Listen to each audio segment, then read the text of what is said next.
नमस्कार, मीडिया हलचल देख रहे हैं आप और मैं हूं आपके साथ हिमांशु यादव। देश की राजनीति की अगर बात की जाए और उसमें अगर उत्तर प्रदेश की बात ना हो तो देश की राजनीति की बात अधूरी रह जाती है। उत्तर प्रदेश की राजनीति की अगर बात की जाए तो उत्तर प्रदेश की राजनीति में अगर समाजवादी पार्टी की बात ना हो तो उत्तर प्रदेश की राजनीति अधूरी मानी जाती है, क्योंकि समाजवादी पार्टी ने उत्तर प्रदेश में काफी वक्त तक राज किया है और 2017 तक समाजवादी पार्टी की सरकार रही है। बीच बीच में मायावती भी मुख्यमंत्री बनी और बीजेपी के भी मुख्यमंत्री रहे, लेकिन चर्चाओं में सबसे ज्यादा अगर किसी पार्टी की सरकार रही तो वो समाजवादी पार्टी की सरकार थी। मौजूदा वक्त में समाजवादी पार्टी को कमतर आंका जा रहा है। सत्ताधारी पार्टी बीजेपी के नेताओं का मानना है कि समाजवादी पार्टी में वो कलेवर नहीं रहा है कि समाजवादी पार्टी अब फिर से सत्ता में आ सके, लेकिन हकीकत अगर देखी जाए तो समाजवादी पार्टी की सरकार की चर्चा के बिना उत्तर प्रदेश की राजनीति अधूरी है और मौजूदा वक्त में उत्तर प्रदेश में जो सत्ताधारी पार्टी है बीजेपी, उसकी भी राजनीति समाजवादी पार्टी के बिना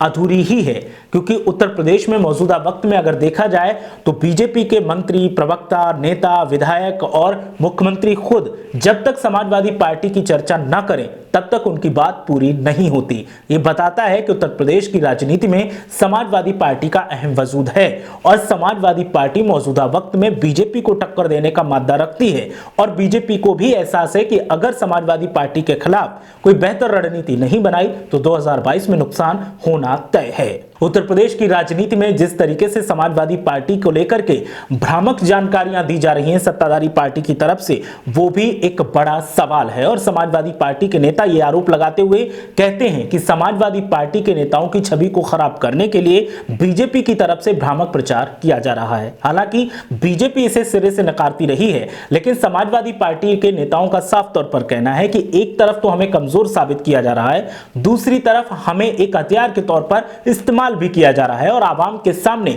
हर बात का जब भी कोई जवाब दिया जाता है सत्ताधारी पार्टी की तरफ से तो समाजवादी पार्टी उसका मुख्य पहलू होती है। इसे आवाम को भी समझने की जरूरत है, आवाम को जानकारी लेने की जरूरत है कि आखिर बीजेपी अपनी उपलब्धियां गिनाने की बजाय समाजवादी पार्टी की नाकामियां इतना क्यों गिनवाती है। इसका सीधा सा मतलब है कि बीजेपी को पता है कि समाजवादी पार्टी उसे कड़ी टक्कर दे रही है और जब तक समाजवादी पार्टी की गलत छवि या गलत बातें नहीं बताई जाएंगी तब तक आवाम बीजेपी के सामने अपना समर्थन जाहिर नहीं करेगी। अक्सर सियासी पंडित भी कहते हैं कि जब आप किसी के सामने अपनी बात रखना चाहते हैं और आप फायदा लेना चाहते हैं और आप में कमियां हैं तो आपको अपनी कमियों को छुपाने के लिए दूसरों की बुराई करनी ही पड़ेगी। और सियासत में ये एक अहम पहलू है कि राजनीतिक दल जब सत्ता में आने के लिए कोशिशें करते हैं तो सामने वाली पार्टी की बुराइयां जमकर करते हैं, उसके नेताओं की खामियां निकालते हैं और कहते हैं कि हम इन्हें जेल में डाल देंगे, हम इन पर कड़ी कार्रवाई करेंगे अगर सत्ता में आते हैं।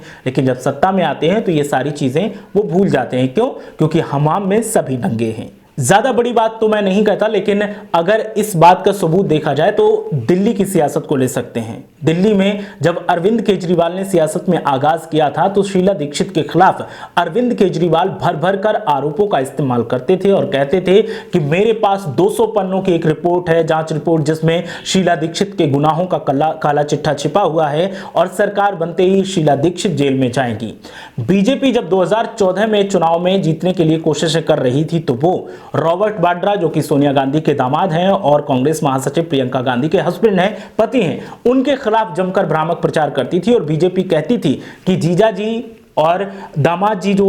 उपमाएं यूज की जाती थी रॉबर्ट वाड्रा के लिए, कहा जाता था कि इनको जेल के पीछे डाला जाएगा क्योंकि उन्होंने एक बहुत बड़ा घोटाला किया है। लेकिन सरकार बदली, बीजेपी सत्ता में आई, उसके बाद जीजा जी, दामाद जी ये जुमले गायब हो गए और रॉबर्ट वाड्रा के खिलाफ बीजेपी ने बोलना भी पसंद नहीं किया। ठीक उसी तरीके का अरविंद केजरीवाल ने भी किया। जिस कांग्रेस के खिलाफ उन्होंने चुनाव लड़ा था उसी के साथ मिलकर उन्होंने अपनी पहली सरकार बनाई थी। हालांकि कुछ दिनों के बाद उन्होंने इस्तीफा भी दे दिया था, लेकिन दोबारा जब वो पूर्ण बहुमत की सरकार बनाकर सत्ता में आए तो उनसे सवाल किया गया कि जो आपके पास जांच रिपोर्ट थी उस पर कार्रवाई क्यों नहीं करते, तो उन्होंने मौन साध लिया। और मौजूदा वक्त में जब बीजेपी को लग रहा है कि अब उसे चुनावी मैदान में जाना है और उसकी कई खामियां ऐसी हैं जिन पर आवाम उनसे सवाल कर सकती है, तो अपनी खामियों को छुपाने के लिए अब समाजवादी पार्टी की खामियों को उजागर करने की कोशिश की जा रही है। जो सवाल बीजेपी से बनते हैं उन सवालों का जवाब देने की बजाय बीजेपी अपनी करतूतों के लिए समाजवादी पार्टी को जिम्मेदार ठहराती है, जो बताता है कि बीजेपी को अब एहसास हो गया है कि समाजवादी पार्टी उसके सामने एक बड़ा कॉम्पिटिटर है, एक ऐसी प्रतिस्पर्धा वाली पार्टी बनकर उभरी है जो बीजेपी को 2022 में नाको चने चबा सकती है। और ऐसे में बीजेपी की हर बात की शुरुआत समाजवादी पार्टी से होती है और खत्म भी आकर समाजवादी पार्टी पर ही होती है। यकीन नहीं आता तो आज से आप बीजेपी के नेताओं के बयानों को गौर से सुनना शुरू कर देना, आपको पता चल जाएगा कि समाजवादी पार्टी बीजेपी के लिए कितनी अहम है। क्योंकि बीजेपी की राजनीति का जो ध्रुवीकरण है, बीजेपी की जो राजनीति की धुरी है, वो बीजेपी की राजनीतिक धुरी समाजवादी पार्टी के आसपास चक्कर काटती है। हर बात की शुरुआत उनसे पूछा जाए अपराध क्यों इतना ज्यादा है तो वो कहेंगे कि समाजवादी पार्टी इसके लिए जिम्मेदार है क्योंकि पिछली सरकार उनकी थी, उन्होंने कुछ काम नहीं किया। लेकिन मौजूदा वक्त में आपकी सरकार है, 4 साल से ज्यादा का वक्त हो गया, आपने क्या किया? तो वो मौन हो जाते हैं और फिर से समाजवादी पार्टी को ले आते हैं या फिर आपको देशद्रोही का एक सर्टिफिकेट दे देते हैं। उससे पूछा जाए कि बेरोजगार इतना क्यों है तो उनका कहना होता है कि समाजवादी पार्टी ने इंफ्रास्ट्रक्चर ही नहीं बनाया पिछली सरकारों में, जिस वजह से कोई कंपनी निवेश करने नहीं आ रही और हमने निवेश जो करवाया है उसमें अभी टाइम लगेगा क्योंकि हम तैयारियां कर रहे हैं। बात उनकी समाजवादी पार्टी पर ही होती है। तो ऐसे में समाजवादी पार्टी के बिना बीजेपी की राजनीति अधूरी है और समाजवादी पार्टी को इसका एहसास है और इसके मद्देनजर अब समाजवादी पार्टी अपनी रणनीतियां तैयार कर रही है। देखना यह है कि बीजेपी कब तक समाजवादी पार्टी को कल्प्रिट बनाकर, अपराधी बनाकर फायदा लेती रहेगी और कैसे समाजवादी पार्टी बीजेपी की इस राजनीति की हवा निकालकर अपनी बढ़िया छवि निकालकर सामने लाएगी। क्योंकि नई हवा है, नई सपा के स्लोगन के साथ अखिलेश यादव अब राजनीतिक रण का आगाज कर चुके हैं और अखिलेश यादव का कहना है कि झूठ बोलकर जब बीजेपी सरकार बना सकती है तो समाजवादी पार्टी की सरकार में जितने भी हमने अच्छे काम किए हैं उनकी सच्चाई जनता के सामने लाकर हम सरकार क्यों नहीं बना सकते। अखिलेश यादव अब इस मंत्र के साथ आगे बढ़ रहे हैं और फिलहाल पूर्वांचल में इसी मंत्र के साथ डटे हुए हैं। अखिलेश यादव पूर्वांचल से राजनीतिक रण का आगाज कर चुके हैं और 2022 के लिए तैयारियां कर रहे हैं। अब एक के बाद एक उनके दौरे होंगे और प्रदेश में वो सियासी हवा